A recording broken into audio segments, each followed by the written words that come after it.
Pemirsa, kami akan mengupdate informasi seputar Pilkada Serentak 2024. Bakal calon gubernur dan wakil gubernur DKI Jakarta, Pramono Anung dan Rano Karno, bertemu dengan mantan gubernur Jakarta, Fauzi Bowo, pada Selasa sore.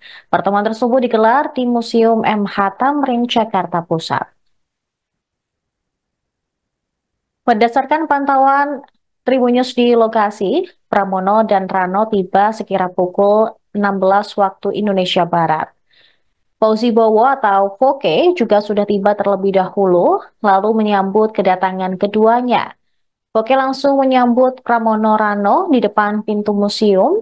Mereka bersalaman dan saat melihat Rano Karno, Foke menyapanya dengan panggilan Dol. Bahkan tampak mereka sangat akrab, bahkan berpelukan satu sama lain. Setelah sedikit bercengkrama, ketiganya langsung memasuki Museum MH Tamrin. Ketiganya juga sempat berfoto dengan patung MH Tamrin yang ada di halaman museum.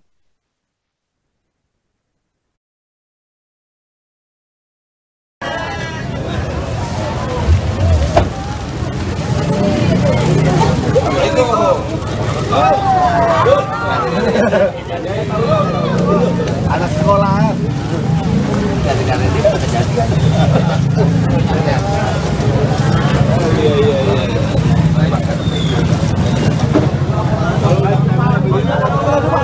Dulu Pak, mundur. Kalau nggak karena beliau, gue nggak jadi gubernur Jakarta. Terus ada foto lagi, foto menarik di Berlin. Beliau yang foto, ada saya, Pak Jokowi, Pak Jokowi ketiga, mantan gubernur DKI. Jarang-jarang tuh, ini beliau yang motret. Ya.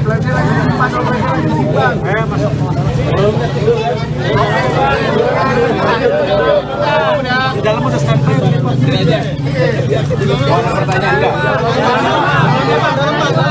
Dalam aja, Pak.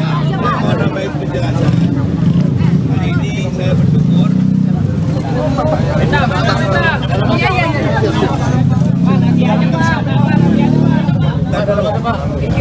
Saya bersyukur bisa bersilaturahmi dengan beliau-beliau yang bakal pimpin Jakarta.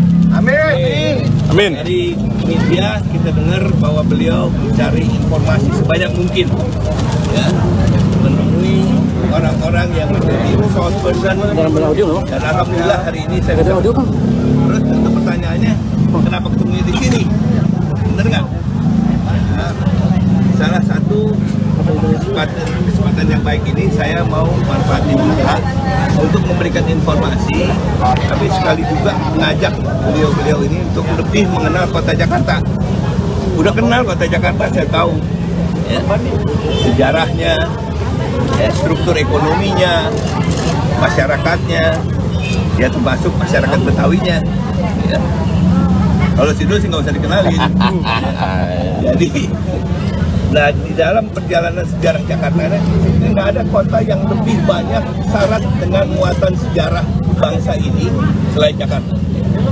Mulai dari kebangkitan bangsa, perjuangan kemerdekaan, mengisi kemerdekaan, sampai ibu kota ini. Jadi saya mau manfaatin di dalam perjalanan sejarah itu banyak juga orang-orang yang berjasa terhadap kota Jakarta, terhadap bangsa kita ini, bangsa Indonesia. Di antaranya adalah Muhammad Mustika. Tadi saya tanya, ada nggak yang pernah datang ke Museum Sri Tamrin? Ternyata hampir tidak ada. Dari itu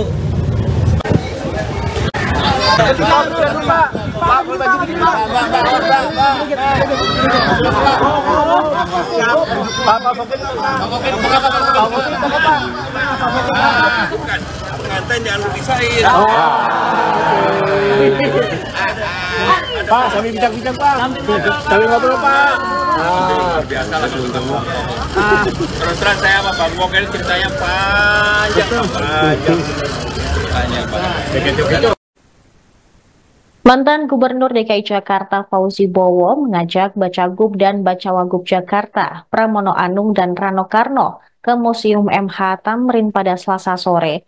Foke mengajak keduanya untuk mengenal lebih dekat budaya Betawi. Setelah berbincang sedikit, Foke mengajak Rano dan Pramono keliling museum untuk melihat koleksi yang ada. Dalam kesempatan tersebut, Foke juga mengatakan bahwa Pramono memiliki peranan penting ketika dirinya terpilih menjadi Gubernur DKI Jakarta periode 2007-2012. Setelah itu, Foke juga menceritakan Pramono sempat memotret dirinya bersama Jokowi dan Sutioso. Sementara itu, Pramono turut mengakui kala itu dirinya merupakan salah satu orang yang mendukung Foke untuk maju sebagai Gubernur DKI Jakarta pada Pilgub 2007. Ia bahkan meyakinkan Foke layak memimpin ibu kota. Kedepan, Pramono dan pasangan politiknya bakal calon wakil gubernur Jakarta, yaitu Rano Karno, berencana untuk bertemu dengan mantan gubernur dan wakil gubernur lainnya. Pramono menyadari bahwa setiap pemimpin memiliki gaya kepemimpinan yang berbeda-beda dan meninggalkan warisan tersendiri.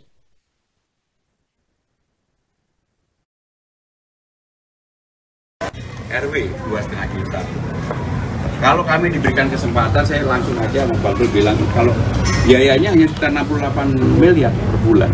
Kenapa sih kalau dikeluarkan didabelin aja kan nggak terlalu berat dengan anggaran yang hampir 85-86 triliun.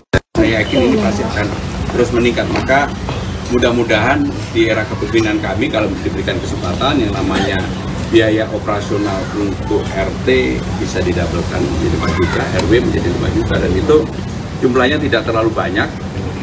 RT kita itu sekitar 30.900 sekarang ini, 894 tepatnya. RT-nya 2.700 sekian. ARW-nya 2.700 sekian. Mas Pram, ini melihat kalau kita lihat memang elektabilitas dari RK ini kan cukup tinggi di Jakarta. Ini saya makanya Mas Pram dan juga Bang Bul, ini untuk kedepannya supaya elektabilitas dari Mas Pram dan juga Mas Bul ini bisa naik sama seperti RK ini seperti apa? Pertama, seperti yang saya katakan, saya sendiri nggak tahu ada elektabilitas atau nggak penting. Tetapi sekali lagi kami ini fighter, kami ini berjuang, kami ini bekerja dengan sungguh-sungguh untuk mengetuk hati rakyat. Maka yang kami tawarkan adalah program yang betul-betul dari aspirasi yang kami tangkap ketika ketemu masyarakat. Ketemu di LRT, ketemu di MRT, ketemu di busway, termasuk kemudian belanja masalah dengan berbagai kelompok komponen masyarakat.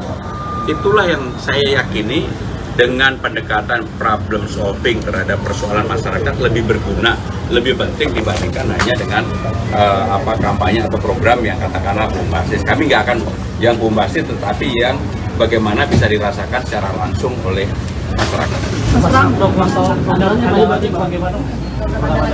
Jadi program andalan baru boleh dibuka nanti kalau sudah diketok tanggal 22 September.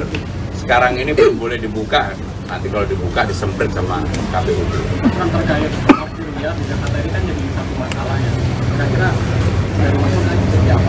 Jadi yang paling utama harus ada keseragaman.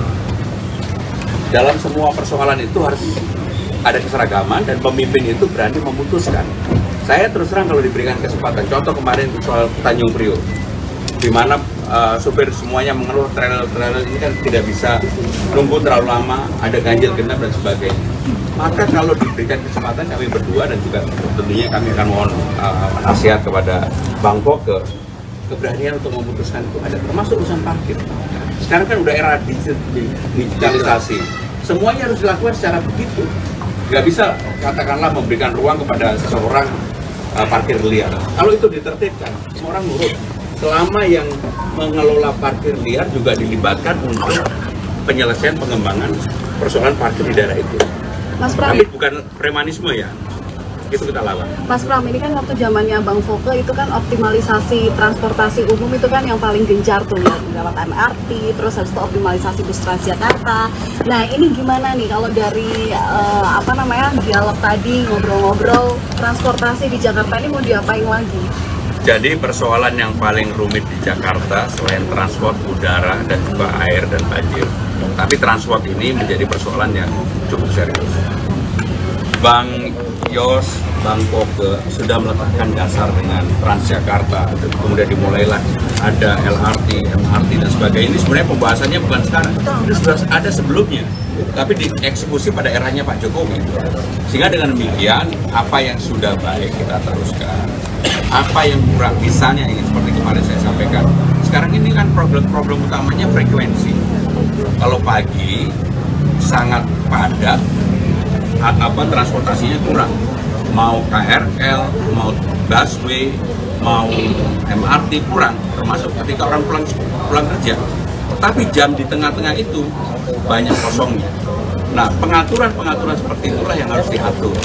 Contoh sederhana aja, kemarin kami berdua begitu masuk yang saya ceritakan, nge-tap aja 4-5 kali di MRT kita, termasuk di busway kita, udah nggak boleh lagi. Kan itu sederhana aja, tapnya sekali sambil orang buru-buru untuk jalan. Kalau itu bisa dilakukan, maka jam waktu untuk menunggu itu akan berkurang banyak. Dan itulah yang akan kami lakukan, termasuk konektivitas ke Tangerang, Tangerang Selatan, Bekasi, Bekasi Barat, ya harus disambungkan lah, nggak bisa dipotong-potong. Masa orang, contoh lah, bus mau ke Bandung, dari sini ke tempat Halim aja sama dengan dari Halim sampai di Bandung. Nah, seperti itu kan harus ada pemecahan jalan keluar yang kita pikirkan bersama-sama. Bang Foke ditanya.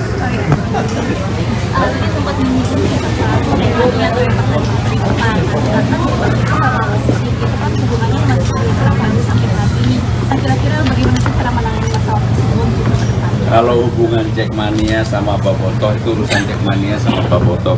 Tetapi sekali lagi, kalau kita jadi pemimpin, maka kita harus meletakkan pada hal yang betul. Ini kan ada Persija, ini ada pemerintah daerah Jakarta, ini ada Jackmania yang kalau menang itu kegembiraannya luar biasa, kalau kalah kesedihannya juga luar biasa. Tapi kalau menang mereka tetap membela Persijanya luar biasa. Sehingga dengan demikian yang harus dilakukan pembenahan pertama adalah supaya Persijanya menang terus, kegembiraan itu menjadi tinggi. Nah, hubungan Persija dengan pemerintah daerah inilah yang dibuat harus lebih transparan. Hubungannya harus jelas. Bagaimana dengan restribusi, bagaimana dengan perpajakan, bagaimana dengan bantuan pemerintah daerah untuk Persija, dan seterusnya. Nah, Jackmania tadi adalah bagian dari yang sudah saya jelaskan. Pendukung utama untuk supaya kegembiraannya lebih lama. Kalau menang terus kan lebih lama. Dan kami berdua, kebetulan saya dulu pemain bola, Bang Dul juga pemain bola, kami yakinlah kami punya insting untuk itu.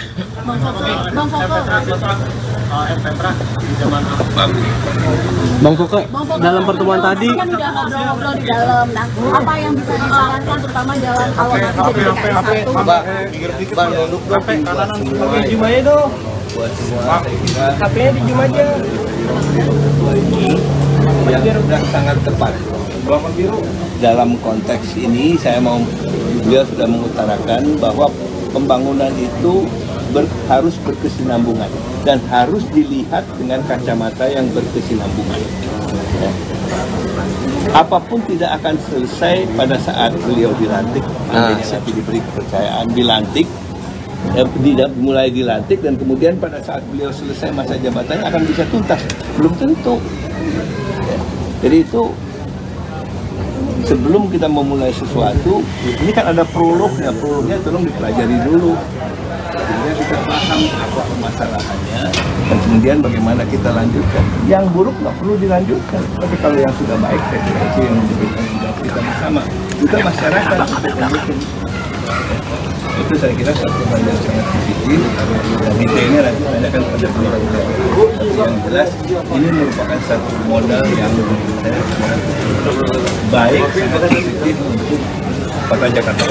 Bang Foke, ada ajakan buat gabung ke tim pemenangan ya Pak Pramono sama Bang Rano nggak Bang? Sejauh ini dari pertemuan tadi. Bang Foke, tadi gimana Bang? sempat menyinggung bahwa kalau ada Pramono akan jadi gubernur, itu lagi bagaimana Bang? Tadi kan udah dijelasin sama beliau. Saya waktu saya maju, saya jadi waktu itu saya jadi wakil gubernur. Ya. Tugas saya jadi sekda itu masa sulit Jakarta karena krisis. Dan saya jadi wakil gubernurnya namanya Pak Yos, Bang Yos. Dia periode pertama. Nah, itu waktu itu pun saya sudah berkomunikasi cukup akrab dengan partai dan juga dengan program secara pribadi. Kemudian waktu setelah saya selesai masa jabatan sebagai wakil gubernur, saya banyak kawan-kawan yang menyarankan diri sebagai gubernur, antara lain Pak Pram. Apakah nanti akan berjasa Bang? Nggak ada balas jasa, karena aku udah pensiun, udah expire. Juga gitu untuk Pak Pramono gitu. Enggak, ya itu. Saya juga belum lihat programnya kayak apa ya. Jadi kita lihat dulu, kita tunggu lah. Pokoknya yang jelas saya berterima kasih, bersyukur saya bisa mendapat kesempatan bersilaturahmi dengan orang-orang yang akan memimpin kota ini ke depan. Dan saya punya kewajiban untuk memberikan informasi sebanyak mungkin apa yang saya ketahui pada beliau-beliau, supaya beliau-beliau itu bekalnya cukup banyak gitu. Ya. Yang jelas harus lebih baik daripada sebelumnya. Bang Rano, tambahan nggak Bang Abang? Iya, sebetulnya 11 tahun saya di Provinsi Banten itu adalah belajar yang paling luar biasa. Sebetulnya pemerintah daerah itu dimanapun daerahnya itu hanya dua unsurnya. Pertama adalah urusan wajib, yang kedua urusan pilihan. Wajibnya tuh yang basic dengan dasar pendidikan, kesehatan, perhubungan, lingkungan, itu wajib. Baru kita pilih perhubungan bagaimana. Tadi kita bicara soal transportasi. Jakarta ini kalau pagi 14 juta, malam 9 juta. Kenapa? Artinya 4 juta ini pendatang semua, Bekasi, Tangerang. Nah inilah yang diatur masalah transportasi kan. Makanya ada busway, MRT, segala macam. Nah ini yang menarik. Barangkali kalau Bang Koke lupa, mungkin gara-gara Bang Koke saya jadi wakil gubernur tahun ini. Karena dulu 2008, 2007, sebelum saya jadi wakil bupati Tangerang, hampir saya jadi wakil beliau. 2007 pertama kali. Pertama kali saya ketemu Bang Koke pada waktu itu pilkada DKI. Beliau minta saya jadi wakil. Saya siap, dia bilang. Disitulah pertama kali saya ketemu itu betul. Saya sekjen partai. Secara nyata waktu itu saya belum didukung. Ya, saya bilang nggak apa-apa. Yang penting Bang Koke jadi gubernur dan saya bisa pakai bahas di hatinya dengan kalian. Tentu sekarang APBD DKI sudah diketuk untuk anggaran 2024-2025. Dan inilah yang dibilang visi misi yang awal. Kita nggak bisa bikin di luar program yang sudah disepakati oleh DPR. Visi misi kita itu untuk 2025-2000 selanjutnya. Apa itu? Enggak. Download Tribun X sekarang. Menghadirkan lokal menjadi Indonesia.